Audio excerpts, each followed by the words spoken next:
4e journée de Première Ligue, 10 matchs, 10 pronostics, on voit ça tout de suite dans cette vidéo. Alors salut à tous, salut à tous les footeux, j'espère que vous allez tous très bien, ravi de vous retrouver. Si vous êtes nouveau sur cette chaîne, moi c'est Thomas, ici on parle principalement de foot, de pronostics, de stratégie, de paris sportifs. Et aujourd'hui dans cette vidéo, je vais vous donner mes pronostics, mes prédictions pour tous les matchs de la prochaine journée de Première Ligue. Mais avant de commencer, comme d'habitude, et pour soutenir la chaîne, on met un petit like, c'est gratuit, ça fait plaisir, on s'abonne à la chaîne pour ne rater aucune vidéo.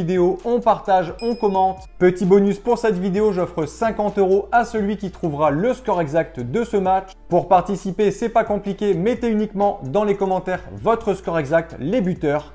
Bonne chance! Je précise rapidement quelques points. Petit 1, ce ne sont absolument pas des pronostics à jouer en score exact. Petit 2, la cote de vos pronostics doit toujours être supérieure à 1,50. Si elle est inférieure, ne placez aucun pari. Petit 3, je conseille toujours et surtout les pronostics sécurisés. Double chance, draw no bet, home no bet, away no bet. Mais également les paris sur le nombre de buts, plutôt à jouer en live over 1,5 et over 2. Pour plus d'informations sur les pronostics sécurisés, j'explique tout en détail dans ces vidéos. Vous avez les différents liens dans la description. Dernier point pour les parieurs, si vous souhaitez parier sur le meilleur bookmaker, obtenir les meilleures cotes et donc augmenter considérablement vos bénéfices, je vous conseille le bookmaker Pinacle, donc PS3838 via le broker Asian Connect. Pour vous inscrire et parier sur ce bookmaker, vous avez le lien en description. Allez, let's go, 4e journée de Première Ligue en Angleterre et on commence fort. Arsenal contre Nottingham, des Gunners qui ont marqué le pas après 2 succès en 2 journées contre Manchester United 1-0, contre Leeds 5-0, se sont inclinés sur la pelouse de Liverpool, l'un des principaux rivaux au titre 1-0. Une défaite qui fait mal, c'est sûr, qu'il est distance de 3 points sur les Reds. Mais de mon point de vue, Arsenal a manqué un peu d'envie, a manqué d'agressivité dans la finition. Ils sont plutôt restés perchés sur la défense. Alors au milieu de terrain, c'était quand même très bon, multipliant les offensives et les corners.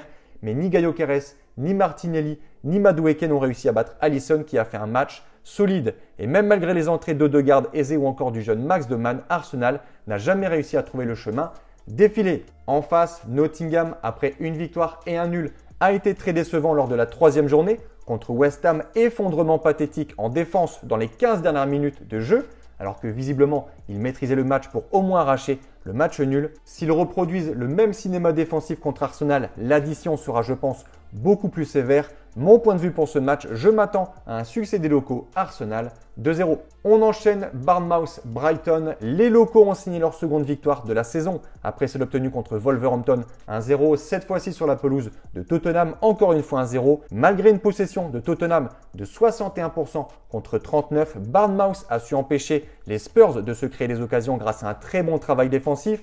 Truffert à gauche, Smith à droite, Diakité et Senesi au centre. Et devant, Evan Nilsson a fait le taf, a marqué son but. Que demander de plus pour gagner? En tout cas, Bournemouth montre que c'est une équipe ambitieuse sur qui il faut compter cette saison. Attention quand même à Brighton qui s'est offert Manchester City. Pourtant mené pendant plus d'une heure, Brighton a trouvé les ressources pour renverser les Citizens 2-1. Ils ont ainsi confirmé leur victoire précédemment en coupe 6-0 contre Oxford. Brighton, il faut se méfier. Pour moi, Bournemouth favori sur ce match, mais je vais ici partir sur un nul. Un partout. Crystal Palace, Sunderland. Les Eagles confirment. On en a parlé plusieurs fois sur la chaîne. Crystal Palace, c'est 2 titres cette saison. Une équipe qui monte, qui confirme et qui s'est imposée à Aston Villa 3-0 après 2 matchs nuls lors des 2 premières journées. En face, on a Sunderland. Superbe début de saison pour le promu. 2 succès à la maison contre West Ham 3-0, contre Brentford 2-1. À l'extérieur, ils ont montré certaines limites. Et je pense que ce déplacement sera compliqué pour eux. Mon point de vue, victoire de Crystal Palace contre Sunderland 4-1. Everton, Aston Villa, les Toffees vont mieux. On avait beaucoup de doutes à leur sujet, leur performance. Mais visiblement ça roule. Le 2e succès de suite, 3-2 à Wolverhampton après le 2-0 contre Brighton.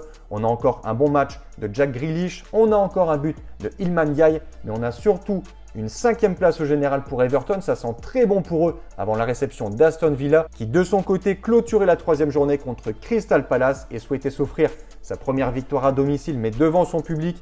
Ils ont complètement coulé 3-0, addition salée. En tout cas, on va pas se mentir, Aston Villa début de saison catastrophique qui pointe en 19e place au classement avec un seul petit point mais surtout, point très négatif, aucun but marqué. En revanche, la fin du mercato a été agitée du côté d'Aston Villa. 3 arrivées plutôt sympas. Lindelof, Harvey Elliott et pour finir, l'attaquant Jadon Sancho.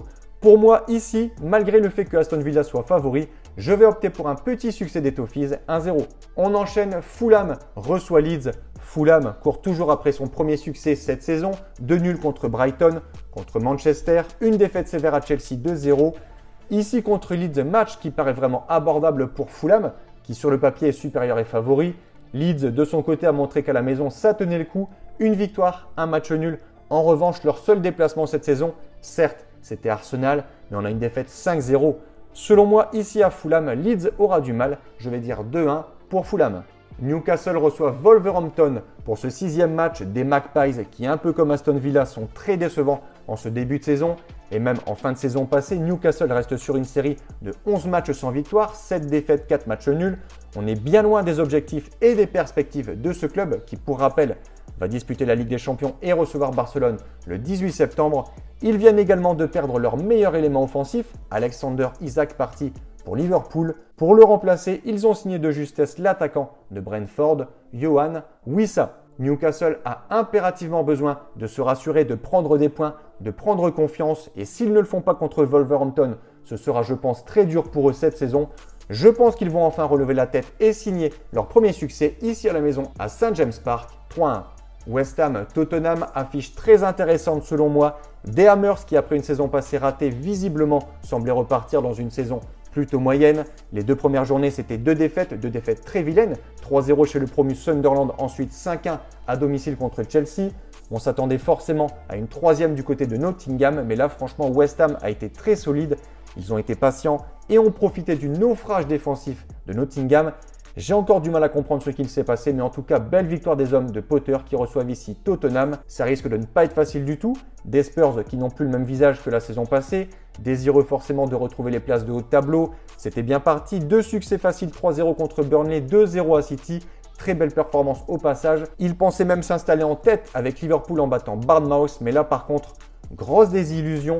Ils sont passés à côté complètement. Les statistiques sont même affolantes. Malgré 61% de possession, Tottenham en 90 minutes, c'est 5 tirs, un seul cadré, 0 corner, 0 réelle occasion. C'est quand même très moyen. Côté mercato, pour étoffer le secteur offensif, Tottenham vient de se faire prêter le Parisien Kolo Muani. On verra bien ce que ça donne. Bon, mon point de vue pour ce match, d'un côté, on a West Ham, une équipe qui a repris confiance, qui a également réussi à garder Lucas Paqueta qui était annoncé sur le départ. Et de l'autre côté, Tottenham qui, malgré un bon début de saison, peut peut-être très vite retomber dans ses travers de la saison passée. Je pense qu'un nul est cohérent pour ce match. Je vais dire 2-2.